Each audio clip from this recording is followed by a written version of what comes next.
When my father raised his glass at dinner, he didn't toast me. He toasted my brother. "To Dylan," he said, "the first real soldier in this family." The table erupted in laughter. My mother smiled.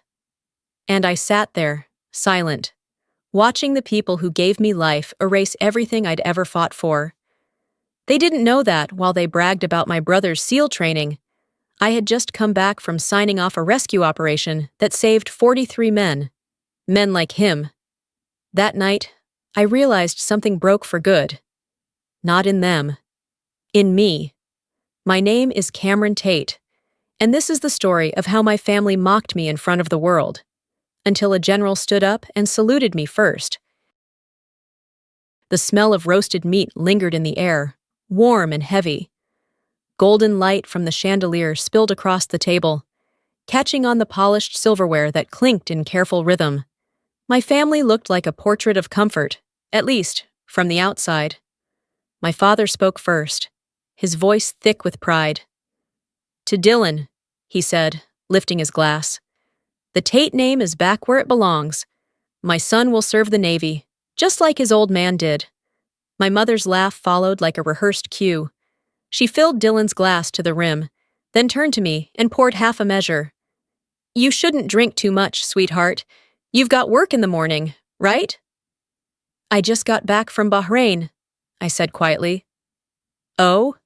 Vacation?" she asked, almost absently.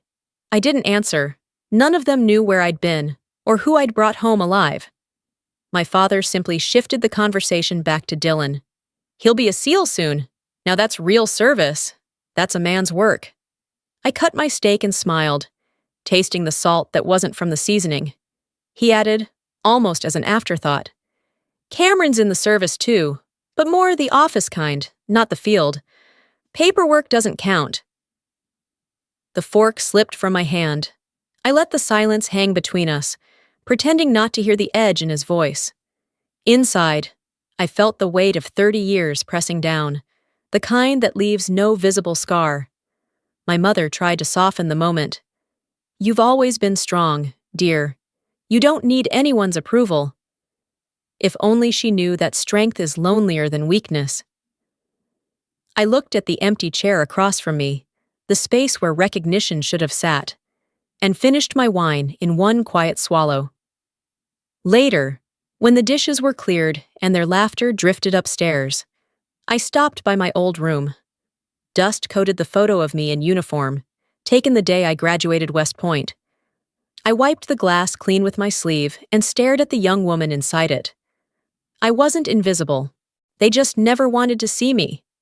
The next morning, I drove past rows of golden trees, the kind that looked peaceful enough to make you forget what silence could do to a person. The radio played a report on a relief mission overseas, an operation I had once commanded. They mentioned every name but mine. I let out a short laugh. That part was always the same. I remembered being 18, holding my West Point acceptance letter, while my father told me it was a school for men. He never came to graduation. Later, when I was deployed to Iraq, my mother sent one message: "Be careful and come home soon. Don't do anything dangerous. Not I'm proud of you. Just don't make waves." My fingers tightened on the wheel as I thought of Aleppo. The heat and dust. The moment General Monroe pinned the Bronze Star on my chest. He said I was the best commander he'd ever seen, and wiser than most, because I knew when to stay silent. So I did. For 10 years. When I reached home, a letter waited in my mailbox, an invitation to Dylan's SEAL graduation in Coronado. The presiding officer's name stopped me cold. General Allen Monroe. I stood there, the paper trembling in my hands, unsure whether I wanted him to recognize me or not. That night, I requested 3 days of leave. Destination: Coronado. The night before my flight, I folded my dress blues on the bed, each medal glinting like a memory I'd rather forget. On my desk lay a photo from Aleppo, me among men twice my size, all of us covered in dust and exhaustion. I turned the frame face down. Commander Davis called. General Monroe asked if I'd be at Coronado. I said I'd attend, off duty. When the call ended, I opened a text from my mother. Bring something light. No need for formal clothes. I almost laughed. If only she knew what formal meant to me. An email alert followed. Press may attend the ceremony. If I wore the uniform, my rank would no longer be a secret. I stared at my reflection, the jacket against my chest. The woman looking back wasn't afraid. She was tired of vanishing. 2 suitcases sat open, one with civilian clothes, one with my uniform.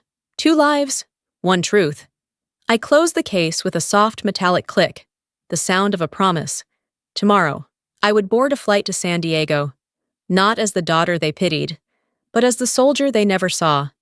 The sun over Coronado hit like fire, flags snapping against the wind as families filled the stands. I walked beside my parents and Dylan, my dress blues catching the light. My mother leaned toward another woman, smiling. My daughter works at the Pentagon, desk job, almost ready to retire. The woman nodded politely. I just said, lots of paperwork.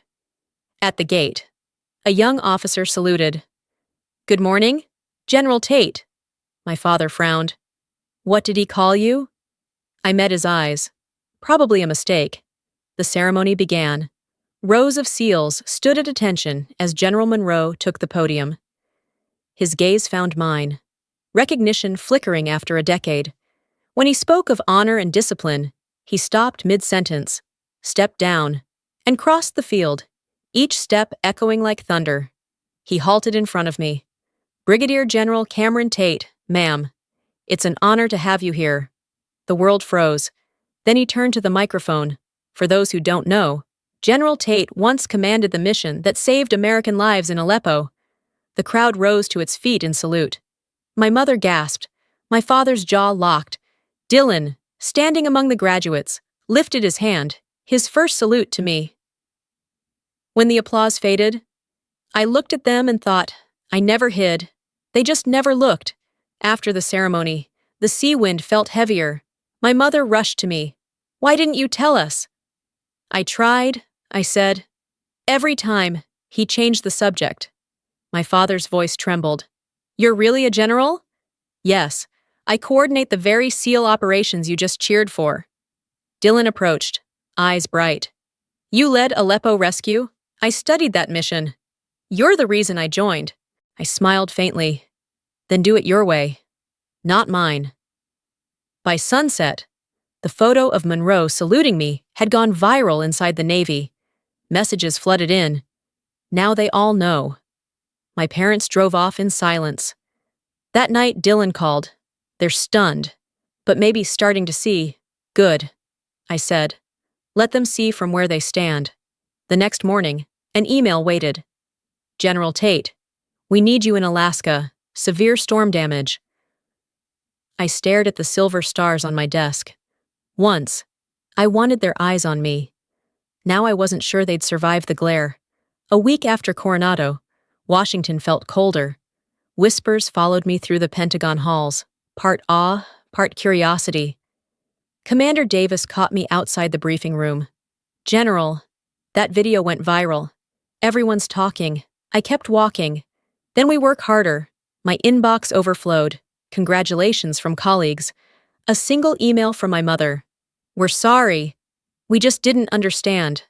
I read it once, then deleted it. That afternoon, a guard called upstairs. General, 2 civilians claim to be your parents. They're asking to see you. I looked out the window at the rain streaking the glass. Tell them General Tate is in a meeting. From my office. I watched them being escorted away. My mother turned back once, clutching a small frame in her hands. I felt the sting deep in my chest, but didn't move. That night, Dylan called. They're falling apart. Dad's reading everything he can about ranks. Mom cries all day. They're learning, I said quietly. Shame is the first step toward understanding. Minutes later, an alert blinked on my screen. Severe blizzard. Anchorage base compromised. Immediate coordination required. I stood, prepped the team. We leave tonight, hours later. The transport plane cut through black skies. The wind howled outside as I studied the map lit in red. When I was 18, I thought. I believed service meant making my father proud. Now I know it means serving without needing to be seen. Before boarding the rescue helicopter, my phone buzzed. Be careful, Cameron!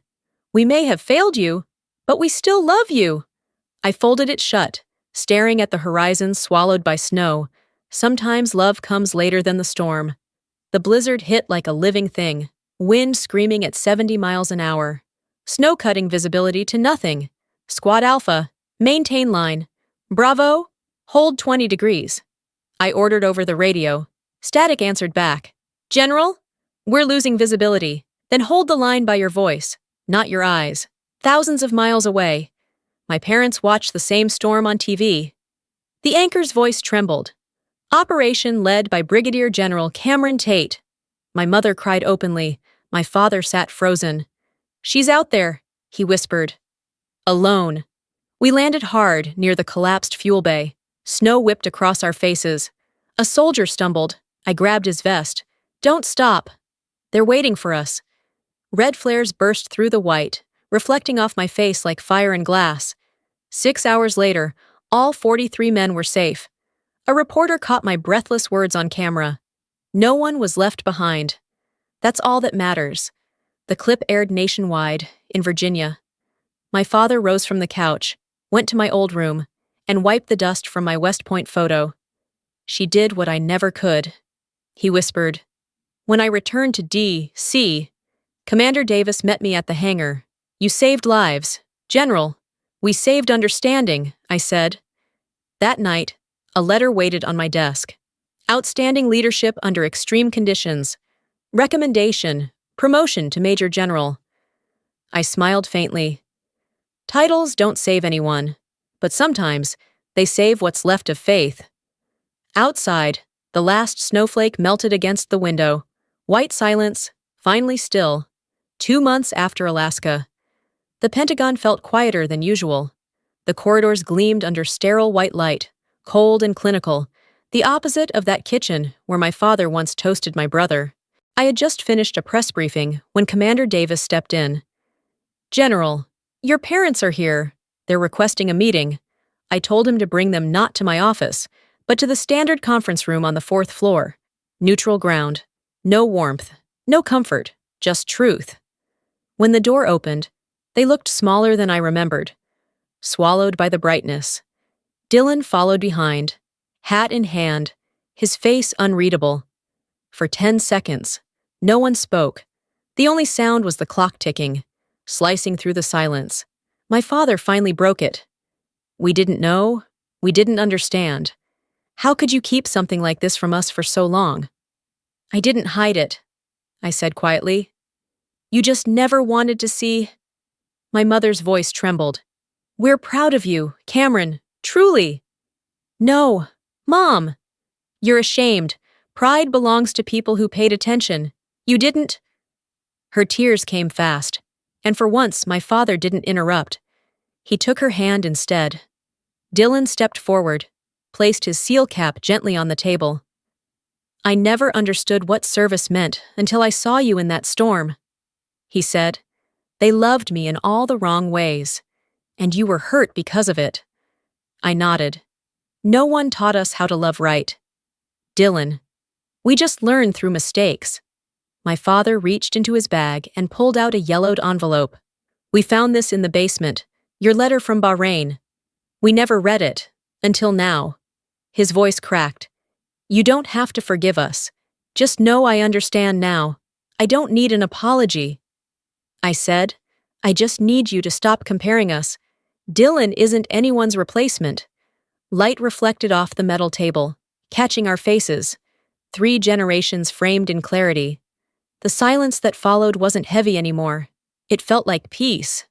I waited 30 years for this conversation, I said, and I wanted it here, because this is where I learned to stand tall without anyone behind me. When they rose to leave, my mother placed a small frame on the table. A photo of me at West Point. Glass newly polished. We're hanging this one in the center of the house. As the door closed, the room felt still again. I stared at the light glinting off my medals. For the first time, They had seen me, not with pride, but with truth. On my desk, a sealed envelope waited. Recommendation, promotion to Major General. For once, I didn't need to open it to know what it meant. 3 weeks passed before I heard anything from Virginia. The house I grew up in had always been loud with my father's voice and my mother's soft yeses. But that week, it was quiet. The kind of quiet that means people are finally listening. In my office at the Pentagon, I found the scanned copy of the letter I had written 20 years earlier in Bahrain.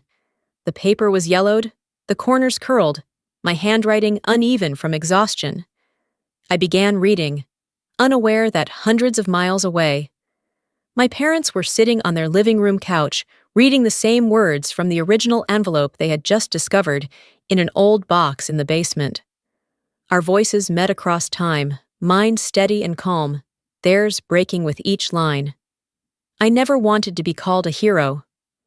The letter began. I only wanted my father to look at me the way he looks at a real soldier. Maybe one day he'll be proud of Dylan, and I'll be proud of him too. But I hope he remembers that courage isn't just in pulling a trigger. Sometimes it's in enduring misunderstanding and still choosing to serve. My father stopped reading. The paper trembled in his hand. His eyes glistened under the lamplight. "I'm not the man who taught her courage," he whispered. "She's the one who taught me." My mother sat beside him with a sewing kit on her lap. She unfolded the faded American flag that once hung in our hallway the day he retired from the Navy. The edges were frayed, the colors dulled, threading a needle. She began mending the tears one by one. When she finished, she pressed the flag into his hands. "We'll keep this," she said softly, "to remember that honor isn't what you say, it's what you fix." The old clock ticked. The walls, for once, seemed to breathe again. Back in D.C. My phone rang. The Secretary of Defense's assistant was on the line. "General Tate, your promotion has been approved. Congratulations, Major General." I smiled, letting the moment settle like a quiet tide. "Thank you, sir," I said. "This time, my family will know." That night, 2 scenes unfolded at once. In Virginia, my parents hung my photograph in the center of the living room wall, between my father in his sailor's uniform and Dylan in his seal whites. In Washington, I hung a new frame of the 4 of us on the shelf behind my desk. For the first time in my career, the space didn't feel lonely. The letter lay open beside me, its ink faded but alive. It had survived war, time, and silence to become a bridge between who I was and who they finally saw. At home, the repaired flag fluttered slightly from the draft of the heater, the stitched seams glinting like scars that refused to disappear. Healing, but not erased. My phone buzzed once more. Dylan's voice filled the line, light and steady. "They put your picture in the middle, you know?" I laughed softly. "After 30 years, that wall's finally breathing again." I turned toward the window, where dusk washed the sky in gold and blue. The reflection caught the 2 silver stars on my shoulder. Honor isn't something you win. I thought, it's what remains when you stop fighting to prove it. Outside, the city lights flickered like a heartbeat finding its rhythm again, and far away, in a quiet house in Virginia, the sound of forgiveness filled the walls that had once held silence. 1 year later, the ocean would call again, this time from Guam. A year after my promotion, the mornings in Guam began with light spilling over the Pacific. Soft, endless, forgiving. I ran along the shoreline each day, the waves breaking in their familiar rhythm, the same rhythm that once filled battlefields and now filled the quiet between heartbeats. The sea roared, but inside me there was only calm. In my office overlooking the water, I hung 2 photographs. One showed the rescue team in Alaska, faces streaked with snow and victory. The other, newly framed, held my family, my father, mother, Dylan, and me. For the first time, we all seemed to belong in the same picture. That afternoon, a letter arrived in my inbox, scanned from my father's handwriting. "My daughter, now I understand why the ocean has always called to you. It doesn't need anyone to call it strong. It just is. I folded the paper gently and placed it in a file marked Personal Courage. When I stepped outside, the wind caught my hair, warm and salt-sweet. Sunlight glinted on the 3 golden stars on my shoulder. 3 quiet truths: resilience, recognition, release. My phone buzzed. A message from Dylan aboard his ship. "Sis, the sun's rising. It looks just like the morning I saw you saluted in Coronado." I smiled, typing back. "You see it now, don't you? The point isn't to be seen, it's to keep that light inside, even when no one's watching." The tide rolled in, steady and sure. I looked out at the horizon and whispered, "I used to think I needed to be seen. Now I know, light never asks for permission to shine." The waves answered with a single, even breath, fade to stillness.